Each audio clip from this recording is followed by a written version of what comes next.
주안의 만나 6월 24일 수요일 묵상을 함께 나누도록 하겠습니다. 오늘 그 말씀은 고린도전서 15장 1절에서 11절 말씀으로요. 내가 받은 것을 전함이라고 하는 제목으로 함께 묵상을 나누도록 하겠습니다. 우리가 신앙생활을 하다 보면 교회 모임 혹은 그냥 그 교회 사는 이 모임들이 그냥 냉랭하다라고 느껴질 때들이 있죠. 이것은 공동체에서뿐 아니라 나 개인에게서도 그 신앙생활을 할 때 그 신앙생활 하면 어떤 그 맛이 없고 그냥 무미건조한 시간들만 보내고 있는 것처럼 여겨질 때들이 있습니다. 교회 공동체도 그렇고 개인적으로도 이러한 상태가 오는 이유는 간증이 사라지게 되는 경우 대부분 이런 결과들을 가지고 옵니다. 간증이라는 것은 신앙 고백과는 조금 차이가 있어요. 신앙 고백은 성경적으로 또는 개인적으로 예수 그리스도의 위치와 그리고 나와의 관계에 대한 그 고백을 하는 것이라면, 간증은 이렇게 나에게 함께 하신 예수님의 역사를 증거하는 것이 간증입니다. 간증이 증거라고 하는 데 있어서 그 위력은 상당히 힘이 있습니다. 법정에서도 증인이 등장함에 따라 판결의 결과가 좌지우지 되는 경우들이 있죠. 그러나 요즘 많은 신앙인들의 모습을 보면 증인의 삶보다는 변호인의 삶을 많이 사는 것 같습니다. 즉 다른 이의 이야기를 듣고 전달하는 삶이죠. 그래서 서일교자들도 될 수 있으면 그 자신의 삶에 역사하셨던 예수님의 이야기를 담는 것이 훨씬 더 공감이 되는 것입니다. 이것은 우리의 개인의 삶에서 계속 나와야 하는 것입니다.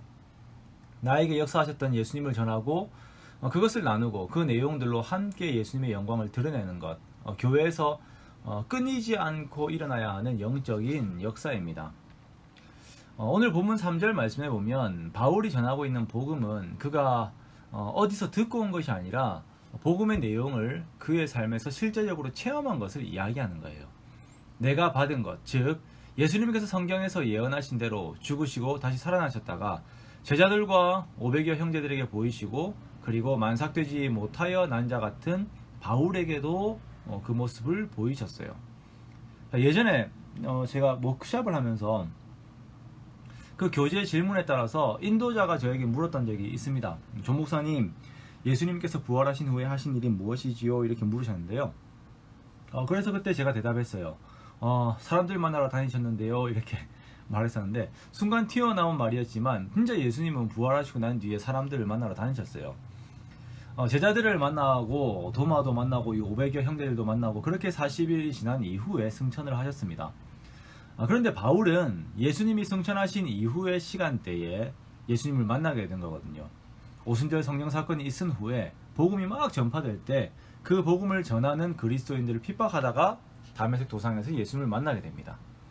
자, 이때 만난 예수님에 대해 설명하기를 오늘 본문에 보면 부활하신 예수님이 제자들에게 보이신 것처럼 자기 자신에게도 보이셨다. 자신은 부활하신 그 예수님을 만났다라고 설명을 하고 있어요.